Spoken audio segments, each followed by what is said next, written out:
اور وہاں سے میری ڈیوٹی کہاں لگی، میں کتنا دن کی جنگل میں تھا، وہاں سے کہاں گیا، پھر میری ڈیوٹی ہوتے ہوتے بمبئی آئی، اور اتنے دنوں تک بمبئی مجھے رہ رہا ہے، پھر اپنا کام کر کے پھر انشاءاللہ دیکھا جائے گا میں یہاں سے۔ یہ بابا نے پہلے ہی پیشنٹ کو کر دیا ہے، اس کی ضرورت نہیں کہ بتانے کی کچھ خاص باتیں ہوتی جو بتائی نہیں جاتی، انتقال و پڑتا فرمانے کے بعد ہی کچھ باتیں کی جاتی۔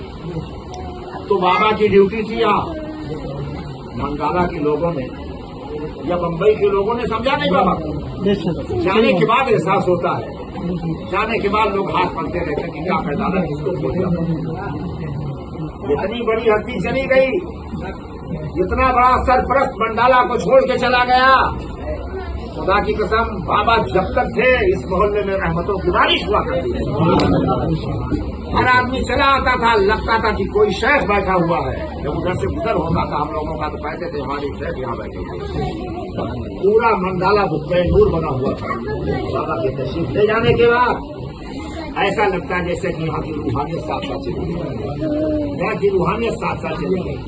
لیکن میرے دوستوں میں اتنا بتا دینا چاہتا ہوں کہ پیر جو ہوتا ہے وہ ہمیشہ اپنے مریدوں کی نگہبانی کرتا ہے، اپنے مریدوں کی ہمیشہ دیکھ بھال کرتا ہے، اس لیے کہ ولی کو موت نہیں آتی ہے، جسے ہم موت سمجھ رہے ہیں نا۔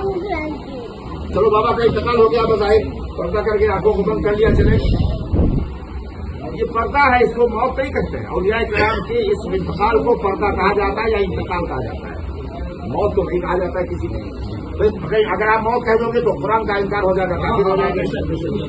یہ اللہ کہتا ہے جس میں اللہ نہ اولیاء اللہ خوف علیہم، اللہ کے ولی بے خوف ہوتے ہیں، تو موت بھی تو اسی میں ہے، موت بھی تو اسی میں ہے۔ میرے دوستو تو میں صرف یہ بتانا چاہتا ہوں کہ جو لوگ بابا سے جتنے بھی لوگ منسلک ہیں، چاہے مرید ہوں، چاہے طالب ہوں، چاہے محبت کرتے ہوں، جو جس سے محبت کرتا ہے میدان محشر میں اس کو اسی کے ساتھ اٹھایا جائے گا، اس کا حساب و کتاب اسی کے ساتھ دیا جائے گا۔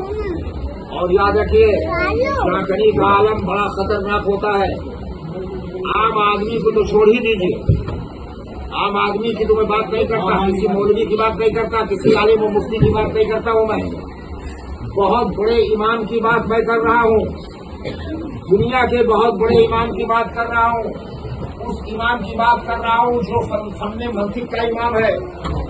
منطق ایک فن توجہ چاہتا ہوں، یہ واقعہ ایک دو واقعہ بات کر کے بات ختم کروں گا، ایک اور بیان کروں گا۔ فن منطق سب سے بڑا فن ہے، اس منطق میں آدمی جھوٹ کو بھی ثابت کر دے گا۔ اگر سورج سے نکلتا ہے، ساری دنیا جانتی ہے، اگر کوئی منطق والا کہے گا کہ پچھم سے سورج نکلا ہے تو آپ کو کہنا ہی پڑے گا کہ آپ پچھم سے نکلا ہے، آپ کو منوا لے گا، آپ کو مجبور ہو کے کہنا پڑے گا کہ پچھم سے نکلا۔ آپ کے پاس جواب نہیں تو ہار جاؤ گے، بھائی جب ہار جاؤ گے تو آپ کو من نہیں پڑے گا۔ تو منطق کے امام حضرت امام راضی گزرے ہیں، مجدد تھے، میں مجدد کی بات کر رہا ہوں، بہت بڑے امام تھے۔ ان کے انتقال کا جب وقت آیا تو حدیث شریف میں آیا کہ شیطان اس وقت جب روح نکلنے کا وقت ہوتا ہے تو شیطان بھی وہاں پہنچتا ہے۔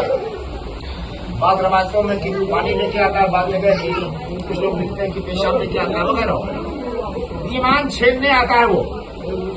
حدیث شریف میں آیا کہ صحابہ کرام نے پوچھا یا رسول اللہ صلی اللہ علیہ وسلم جاکنی کے عالم میں کتنی تکلیف ہوتی ہے مرنے والے کی؟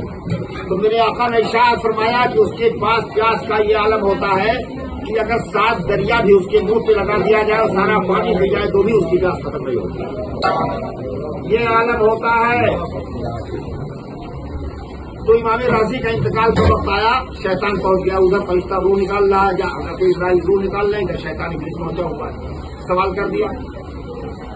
کا امام راضی بہت بڑے عالم ہوتے، بہت بڑے امام ہو، بڑے مناظرے جیتے، بڑے بڑے عالموں کو جیت کر دیا تم نے، دنیا بھر کے بعد تک کوئی تم سے جیتا ہی نہیں، آج ہمارا پالا چڑھا ہے تمہارا، آج ہم دیکھتے ہیں تم کتنے بڑے عالم ہو، کتنے بڑے امام ہو۔ انہوں نے کہا ٹھیک ہے بھائی اب روح نکل رہی ہے، ادھر روح فرشتہ روح نکالتے آیا ادھر پہنچا ہوا ہے، اب بتائیے کتنا نازک موڑ ہوتا ہے اس کو۔ امام راضی نے کہا ٹھیک ہے پوچھ، نے کہا ثابت کر دیا اپنے علم سے کہ خدا دو ہے، ثابت کر دیا کہ خدا دو ہے۔ امام راضی نے فوراً اپنے علم سے کاٹ کے ثابت کر دیا کہ خدا ہے، پھر اس نے ان کے جو ہے جماعت کو کاٹ کر پھر ثابت کر دیا خدا دو ہے۔ اس طرح 362 مرتبہ ابلیس خدا دو ثابت کرتا ہے، کتنا 359 مرتبہ ابلیس خدا دو ثابت کرتا رہا. امام راضی کاٹتے رہے. جب 360 پہ پہنچا اس نے پھر ثابت کر دیا خدا تو ہے. امام راضی کی بات جواب نہیں. آج کا بڑا سے بڑا بھی عالم ہوگا تو 10 جواب دیتے دیتے حالت خراب ہو جائے گی. قرآن و حدیث کا پڑھا کر پڑھنے والا ہوگا تو بھی 10 جواب نہیں دے پائے گا. زیادہ زیادہ کہے گا قل ہو اللہ احد، ایسے 2 آیتیں اور پیش کر دے گا. اس کے بعد چپ ہو جائے گا. اس کے بعد پٹک جائے گا. نیچا دے گا. اب امام راضی چپ. اب امام راضی نے کہا تو بڑا غضب ہو گیا یار. اب کیا اب روح نکل رہی ہے. اگر کہیں میں خدا تو کہہ دوں گا تو میرے ایمان زندگی بچی عبادت یاد سارا ختم. میں تو کافر ہو جاؤں گا. اب کیا کروں؟ ایسے موڑ کے انہوں نے کہا اب اس طاقت کا استعمال کرو جس کے ہاتھوں میں اپنا ہاتھ دیا ہے. اپنے شیخ کو یاد کرو، اپنے مرشد کو یاد کرو. 500 میل کی دوری پر 500 میل کی دوری پہ بیٹھ کر ان کے پیر و مرشد حضرت نجم الدین کبرا رحمۃ اللہ تعالی علیہ نماز اثر کی وضو کر رہے تھے. امام راضی نے توجہ کیا 500 کلومیٹر کی دوری پہ اپنے شیخ کو یاد کیا کہ شیخ بہت نازک وقت ہے، میری مدد کیجیے. شیخ کی نظر پڑی 500 کلومیٹر سے. وضو جو کر رہے تھے، جو لوٹا تھا نا وہ جس لوٹے میں پانی لیے ہوئے وضو کر رہے تھے، وضو کرنے کے بعد جو لوٹے میں پانی بچ گیا کچھ وہی سے لوٹا اٹھا کے پھینک دیا. 500 کلومیٹر کی دوری سے لوٹا اٹھا کے پھینکا. پلک جھپکا بھی رہی، لوٹا امام راضی کے منہ پہ آ کے پہنچ گیا. پیر کے وضو کا بچا ہوا پانی